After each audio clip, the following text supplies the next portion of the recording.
Baik, sekarang kita tarik sedikit berkenaan dengan sejarah. Kita lihat kepada Melaka satu ketika dahulu. Melaka satu ketika dahulu pernah berada di bawah naungan kerajaan Osmania.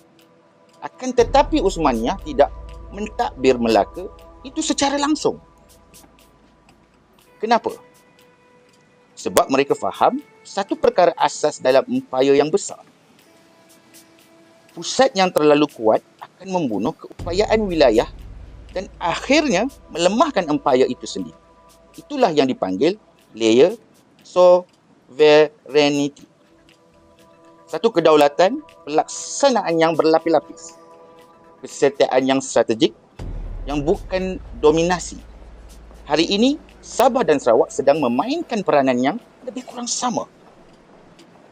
Bukan mahu memisahkan di antara mereka dan juga kita, tetapi untuk menyelamatkan negara daripada tekanan yang berlebihan di pusat.